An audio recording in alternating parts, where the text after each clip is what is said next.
2022 April மேல வந்து ஹிப்பில் வந்து லெஃப்ட் சைட் ஹிப்பில் வந்து கொஞ்சம் பெயின் ஸ்டார்ட் ஆச்சு. ஒரு ஷார்ப்பு பெயின் மாதிரி இருந்தது. ஸ்டார்டிங்கில் ஏதோ ஒரு பிரச்சனை அப்படின்னு சொல்லிட்டு சின்ன டாக்டர் தான் பார்த்தோம். ஒன்றும் பெருசாக எக்ஸ்ரேலலாம் எதுவும் ரிவீல் ஆகலை. அதுக்கப்புறமேட்டுக்கு ரொம்ப பெயின் ஜாஸ்தியாகி கால் கீழே விட முடியாத அளவுக்கு பெயின் ரொம்ப ஜாஸ்தியாச்சு. அதுக்கப்புறம் எம்ஆர்ஐ பார்த்ததில் வந்து பைலேட்ரல் ஏவிஎன் அப்படின்னு சொல்லிட்டு டயக்னோஸ் பண்ணாங்க. அதுக்கப்புறம் பயந்துட்டு மறுபடியும் 2-3 ஹாஸ்பிட்டலில் அங்கே கேட்கும்போது எல்லாருமே ஒரே ஆப்ஷன் வந்து ரீப்ளேஸ்மெண்ட் மட்டும்தான், இதுக்கு வேறு ஆப்ஷன் கிடையாது அப்படின்னு சொல்லிட்டாங்க.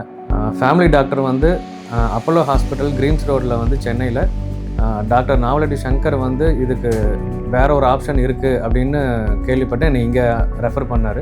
இதுக்கு வந்து ரீப்ளேஸ்மெண்ட் இல்லாமல் OSSGROW ட்ரீட்மெண்ட் ஒன்று இருக்குது அப்படின்னு சொல்லிட்டு ஒரு ஆப்ஷன் சொன்னார். அதுக்கப்புறம் உடனே வந்து போன் ஸ்டெம் செல் வந்து கலெக்ட் பண்ணாங்க. கலெக்ட் பண்ணிவிட்டு வீட்டுக்கு போயிட்டோம்.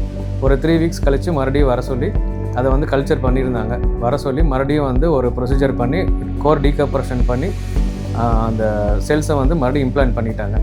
பண்ணிவிட்டு இங்கே ஒரு 3 to 4 days மட்டும்தான் இங்கே தங்குற மாதிரி இருந்தது. அதுக்கப்புறம் வந்து வீட்டுக்கு போயிட்டோம். வீட்டில் வந்து ஒரு 45 days வந்து ரெஸ்ட் எடுக்கிற மாதிரி இருந்தது. அதுக்கப்புறம் ஒரு 3 months கழித்து பெயின் வந்து நல்லாவே கம்மியாக ஆரம்பிச்சிது.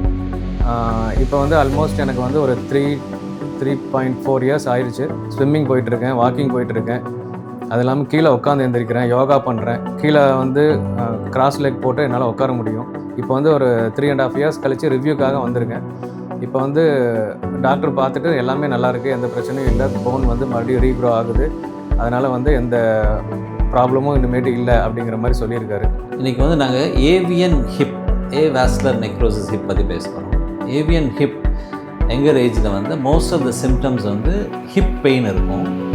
ஆக்டிவிட்டீஸ் படி ஏறும்போது இறங்கும்போது கண்டினியூஸாக ஹிப் பெயின் வரும், நைட்லேயும் ஹிப் பெயின் வரும். அதாவது கொஞ்சம் லேட் ஸ்டேஜில்.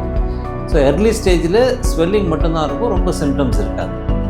எதனால் உருவாகும் ஏவியன் ஹிப்ஸ் வந்து இன்ஜுரினால் வரலாம், கோவிட் அஃபெக்டான வரலாம், ஆல்கஹால் இன்டேக்கில் வரலாம். இது silent disease.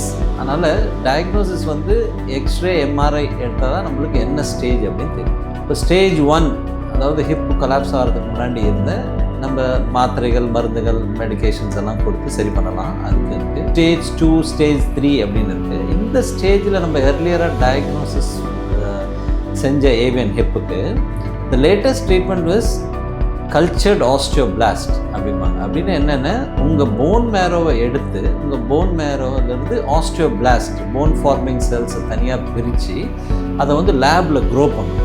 including this, using this artificial intelligence and tissue gearing technology and லேபில் க்ரோ பண்ணிவிட்டு உங்கள் ஓன் போன் செல்ஸ் ஆஸ்டியோபிளாஸ்டியே ஒரு 45 million செல்ஸ் க்ரோ பண்ணிவிட்டு ஒரு 4 weeks கழித்து அந்த ஏவியன் ஏரியாவில் இருக்க டெட் போன்ஸ் எல்லாம் எடுத்துகிட்டு அந்த நியூ போனை இன்ஜெக்ட் பண்ணிவிடும்.